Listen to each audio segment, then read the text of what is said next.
This is the Trading Psychology Podcast. This is VP, creator of No Nonsense Forex and author of the book No Nonsense Forex Trading Psychology. And with me, as he is every week, is Robb Reinhold. Hey everybody, this is Robb Reinhold with Maverick Currencies and Maverick Trading. We are a prop firm where you trade our capital and you can keep 70 to 80% of the profits you generate. This week, we are going over something that, again, I don't know how we just keep coming up with these things. You know, this 20 episodes in, but we're on episode 21. We're going to talk about work-life balance because I guarantee you this has affected absolutely every one of you listening to this podcast right now. It's affected me. It's affected Robb. We'll both talk about that. Keep in mind, for those of you who are new, Robb and I trade two very different ways. So this is going to cover pretty much everyone. Robb trades intraday. I trade the daily chart. I didn't always trade the daily chart, but I do now, 15 minutes a day. And it certainly makes my work-life balance easier, but that's not for everybody. And even still, you have to rely on a certain time, and you always have to be there. So that can be a bit stressful in itself. So Robb, go ahead and start us off. I'll kind of jump in where I can. When you said that we trade differently and we trade different time frames, this is a perfect segue into this episode, work-life balance. I have the ability to trade the intraday chart. I do this full time. I am always behind a system and always talking to my traders. I'm in a situation where my life is conducive to trading intraday setups. Most people do not have a life like mine. And most people, if they try to trade the way I do, they just couldn't do it. And that's literally what this episode is about. Finding that balance in your life. Finding, first off, what is your style? What is your time frame? What are your parameters? All of these things, because it has to fit you specifically. It can't fit me. It can't fit anyone else. It has to fit you. Let's get into this work-life balance discussion. And it's going to go a couple different ways. Your life is going to dictate what type of trading you can do and what type of trading you can't do. And your life is going to change over the period of your life. And there's going to be some times where you are going to have to change your time frames. You're going to have to maybe go out a little further, or maybe you can go a little bit closer. Everything is going to change. And you, as a trader and as a human being, you've got to be able to keep up with that. But Robb, I'm really glad you brought this one point up. There's a saying I see often, especially on Forex YouTube, where people will say, what's the best way to trade? You know, should it be price action? Should it be indicators? Should it be this tool, that tool, fundamental analysis? You know, what should it be? And their answer is always an answer I really don't like. They say you should trade according to whatever your trading style is, a trading style that fits your personality. I always had a problem with this saying because I'm always like, no, you know, what if a cracked out action junkie and I want to trade the 1 minute chart, Bollinger Band? Is that really what I should be doing? Optimal is optimal. You know, if it's suboptimal, you shouldn't be doing it. But hearing you talk the way you just talked, like, okay, it has to fit into your schedule somehow. Or it has to be a style that you can make fit into your schedule somehow. Or you just flat out shouldn't be doing it. It makes all the sense in the world. Absolutely. And in my first year, I kind of want to start off where I was my first year. I love trading. I've always loved it. And boy, the first year I couldn't get enough trading. You know, I started trading off of equities in the 90s. And so when the stock market closed at 4 p.m. Eastern time, it really was closed. There was just barely starting up this new thing called after hours trading that you could trade through some of the ECNs, but the liquidity wasn't really there. And so you were pretty much done at 4. And I remember when all my blinky lights went off, all the charts stopped moving, I had this little bit sense of depression. And I couldn't wait until 9:30 the next day. And I would go home and I would sit there and think about it. Now, understand, that's great if you are single and you can go home and think about it. I had a wife, I had kids, and all of a sudden, I started to prioritize trading over some of the things that gave me a lot of happiness in my life. And one of my favorite things I love to tell people is I hated weekends. For the first year of my trading life, I hated the weekends because nothing was open and I had to go figure out something to do. Looking back on that now, I clearly see signs of addiction, clearly see signs of adrenaline junkie, but that's where I was at the moment. I was so excited and so passionate about it that that's all I wanted to do. And it actually caused issues in my other life, which we're going to talk about in this episode, cause you issues in your trading. Patrick, I want to hear about your first year or two trading. Pretty similar to yours, I think, because when I first found Forex, and I was surprised how easy I learned it, I was like, okay, this is it. I'm going 100% full forward into this because I also really liked it. You know, we're not going to want to make a career out of something we don't like. That whole new car fall in love phase for me lasted a very long time. Like I've said it before, like I don't love trading anymore, which should not be discouraging to people. Like, talk to me 12 years in, see how you feel. You may still love it, but it's little time it takes up of my day. It's almost like a chore for me now. But back then it was everything. A few years into being into Las Vegas, and when the weekends came, what would I rather do? Go hang out with friends, go to the club, see a bunch of girls, or would I rather trade? If I was being honest with myself, I'd rather trade. And it's what I've been doing all week just because I loved it that much. And I felt like I was building something. You had some really good days, and the euphoria from those days just can't be matched by anything else in real life, especially at that time. It's another world. So yeah, my first couple years, that's how I felt, and it's really all I did. But after a while, I had to get serious because I'm like, okay, I want to leave restaurants. I've been doing this a long time. Feel my body start to break down, feel my tolerance level when it comes to guests, coworkers, bosses, just completely, bottom out. I need to make a move here. What am I going to do? After that, things got a little more serious, but that first year when I was just kind of playing around and discovering new things and new currency pairs and new indicators and stuff like that, it was cloud nine, really was.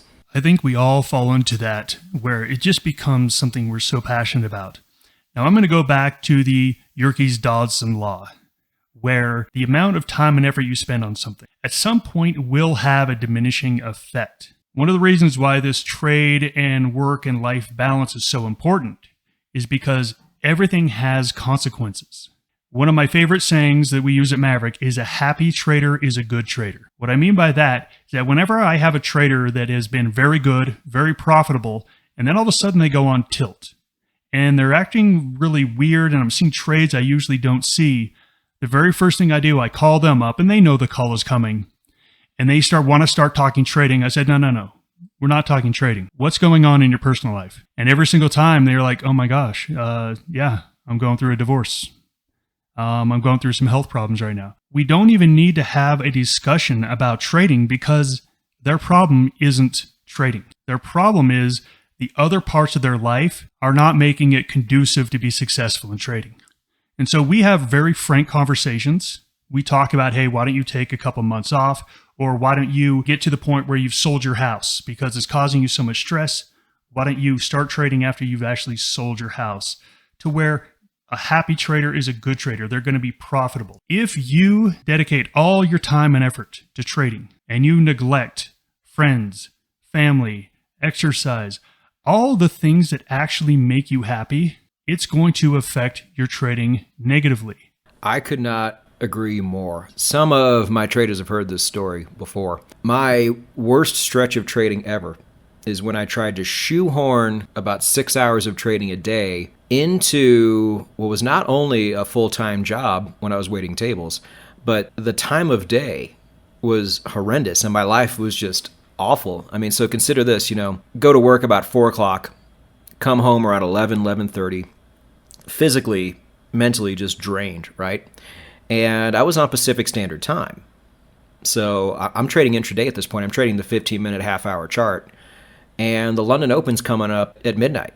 I log on, and I get ready for that. Eat if I can. Sometimes I don't have time to. Do that all the way up until 6 o'clock. Now, if I was in a trade, I would have to go to bed, sometimes with dollar trades open, wondering what they were going to do because the stock market was just opening. We don't know what the repercussions of that news is going to be. You can't go to sleep if you're overly stressed or angry about something. It's really, really hard to do. And I was. And so I don't even know when I would actually fall asleep, maybe 7, 8 o'clock, wake up at 2:30, and then get ready for work again at 4. Like, this was my life for a while. I would have a couple days off, but I would just sleep during most of those days off because I just didn't have time to do anything else. Or I would just catch up on laundry, whatever I had to do. Everything that made life worth living, apart from trading, was just completely taken out of my life. Not to mention that horrendous schedule and that taxing schedule I was putting on my mind and my body. Looking back on it, there was nothing profitable about it at all. People wonder how I came to trade the daily chart over time. It's because of that. I really tried to make it work because I was just told this is how you trade. And it took that for me to finally break that pattern and use something that actually fit into my life, like you just said, Rob. And here's the ultimate irony behind this whole thing. So you stopped at where you were then on your way to work as a waiter. On those days when you showed up, you probably didn't have the energy required to be happy and to generate a good tip from great service. You probably were dragging a little bit. And so that night, you probably made less in tips than you expected, which then when you sat down to trade, you thought to yourself, oh, I need to trade harder to make up the money I lost in my waiting job. Is that right? Yeah, it's a hard thing to measure if you're really making less tips, but I'm sure I wasn't providing great service. I think even more so, I was being a burden to the people around me that I worked with, which just makes everything worse because they didn't deserve that. When you start destroying relationships and things like that, it just adds to the stress when you come home, and then lather, rinse, repeat, you got to go right back into trading. So it's just a really ugly, vicious cycle, no matter how you portray it. And what you just said was exactly where I want to go next. A feedback loop is when you do something, you take some sort of action, and it provides either a positive or negative result, which then changes your future actions going forward. So for example, you go to the gym, you work out really hard. It's difficult. You do that for a week or two, and you look in the mirror and you see results. You say, oh my gosh, look, that's a little bit smaller. That's a little bit bigger. That's amazing. All of a sudden, in your mind, you are now even more likely to go to the gym the next week. It's going to become easier to go to the gym next week. And you're going to build this positive feedback loop. And when you can build positive feedback loops in your life, there's no more struggle. There's no more forcing yourself to do things in discipline because everything is reinforcing itself. It works the other way around with negative feedback loops. Let's use your story where you stay up late, you don't get enough sleep. So when you show up to work, you don't make as much money as you should have. So then you start worrying about money, which makes you do all the things that cause you to lose more money, which causes you to worry about more money. These feedback loops are going to really be a key in your success or your failure, not in just trading, but in life. To really be a good trader, and I know this sounds so strange, and this is so outside of what trading books are going to tell you to do with Fibonacci sequences or charts. I'm telling you, if you want to be a good trader, be a happy person. And I know that sounds super cheesy, and that doesn't fix trading problems, that doesn't erase losses, but I know that positive feedback loops are a huge thing in our lives. And the more you can get your entire life, I'm going to use the term humming, where you're just in the flow, everything gets easier, including trading. Yeah, and I would say too, simply pointing a finger at you and saying, "Hey, be happier," that's really not great advice because there's all sorts of stuff going on in any person's life. But what we mean by this is if trading is adding to whatever level of misery you're going through right now, well, then obviously it needs to be removed. I didn't remove it from my life because I felt like it was my only way forward. But it was really just making everything worse. And so there was no chance of me ever becoming better until I made some really key changes. And so that's what we're saying here. If it doesn't fit and it's just making what's already a bad situation worse, well, then it's got to go. And come back when things are better. Because you're right, it almost doesn't matter what you do. Like Rob said, every time somebody falls off, they have that one thing in common. Things that are going on in their life just aren't going well. And it's really hard to be good at something that requires this level of discipline and emotional control when other things just aren't going right. When we really think about trading, it all boils down to money. We all get into this business for money. You make some money, you lose some money, and then over the years you start to understand this isn't about money. You could have done anything. You could have done real estate. You could have done, well, hopefully you are doing all that stuff. The money isn't going to bring you any sort of happiness. And frankly, there's a lot of people out there that have a lot of money and they're not happy. And there's people that are broke and are plenty happy. I want you to really sit down and think after this episode, what is the money going to do for you? Or what is it doing for you? If you are a profitable trader, been trading for years and the money's coming, what is that allowing you to do? Is that allowing you to travel? Is that allowing you to donate more money to people that are in need?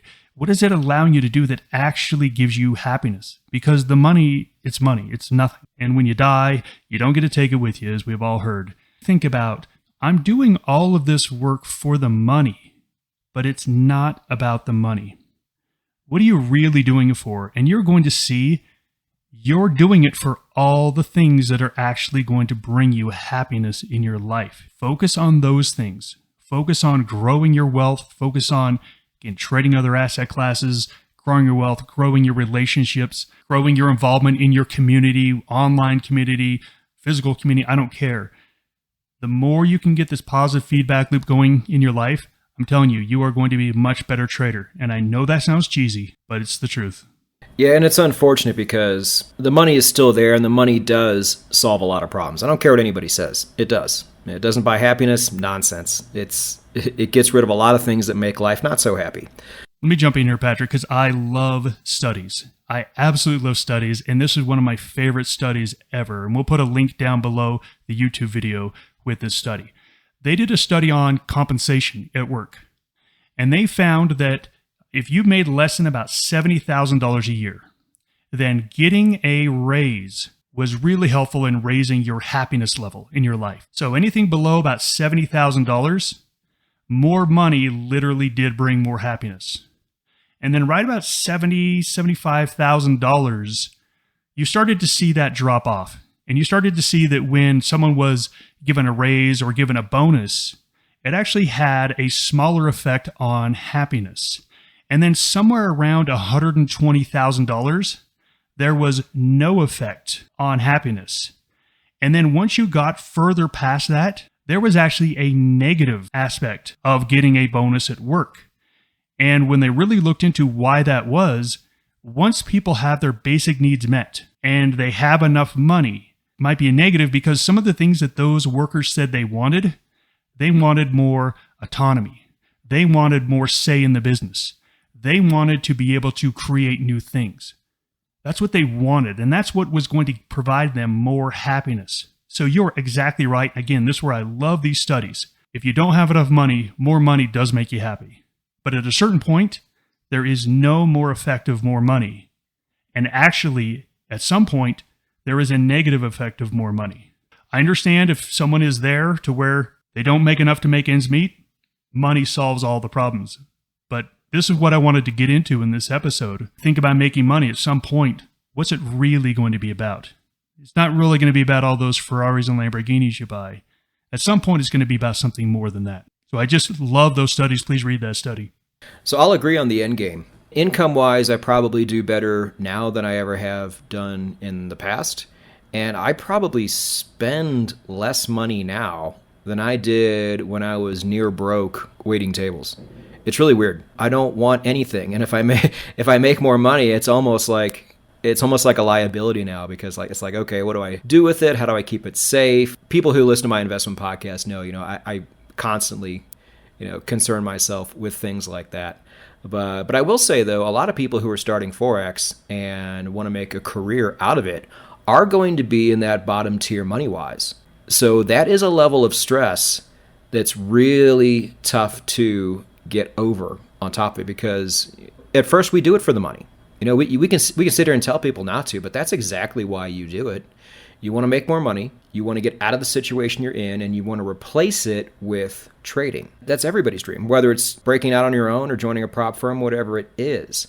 Unfortunately, that stress is going to be there, but that doesn't make what Robb said incorrect. You still have to be able to separate that out because I'm telling you, it's just going to add more stress on, especially if you're in that real money phase and you're trading real money and you're still paycheck to paycheck and the money you set aside for trading is now a fraction of what it was before.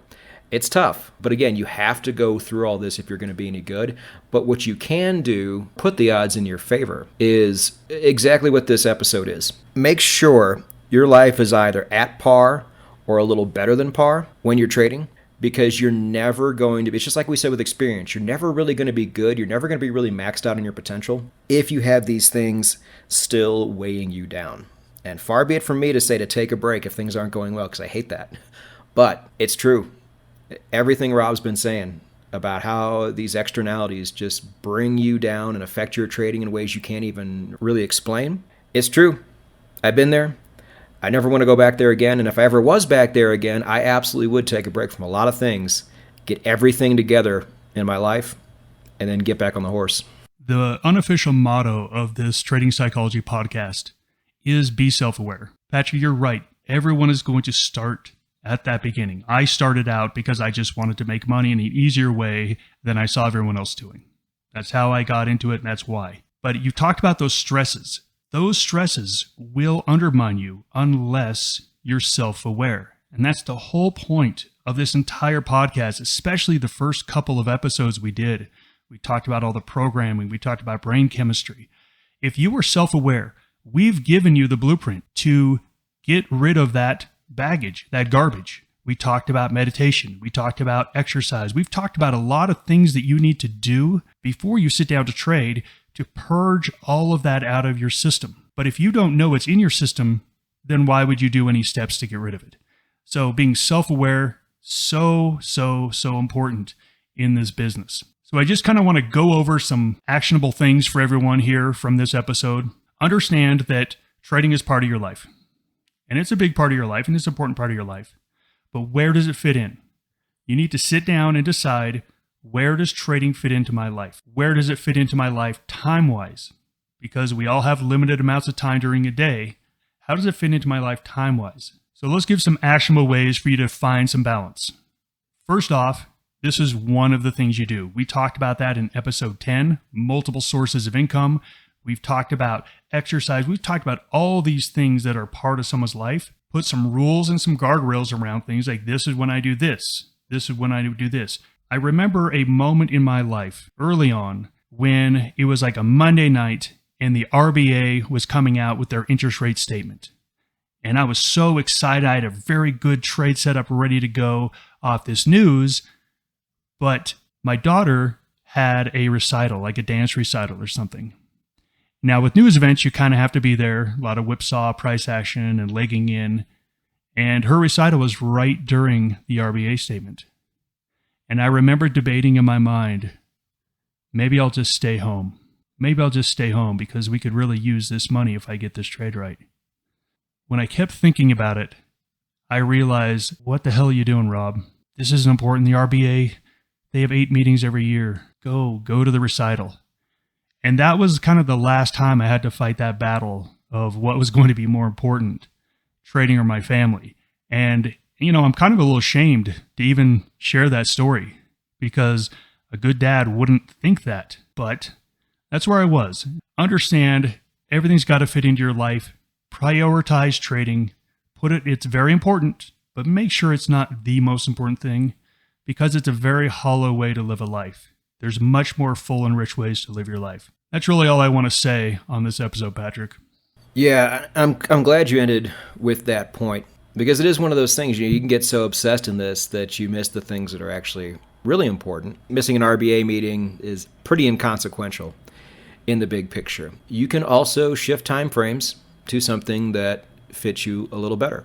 One of the toughest things I did, and this lost me a ton of subscribers. Like, they stay subscribed, but they just stopped watching my videos, is when I said to change to the daily chart, daily time frame, because nobody wanted to do that. But the people who did still messaged me to this day and said, man, if there's one thing you told me that really changed everything, it was that. I didn't want to do it. I felt like the ROI would have been lower there, but it's the total opposite for me. Doesn't fit into your life, then it's just not going to work going forward. Patrick, I will say that the daily time frame probably fits most people the best. So I wholeheartedly agree with everything you said. Yeah, it's funny because most people don't do it. Maybe that's the move they need to make to where intraday is great for people like Robb. That's why we did those tests early on in the podcast series, just to kind of see where you are. Maybe the universe is trying to tell you something here. But either way, everybody, thank you for listening to episode 21. We will be back next week with episode 22, where we will be getting into a series of episodes that have to do strictly with prop firm trading.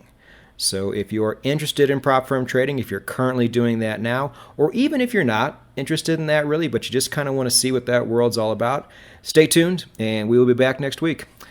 Goodbye, everybody.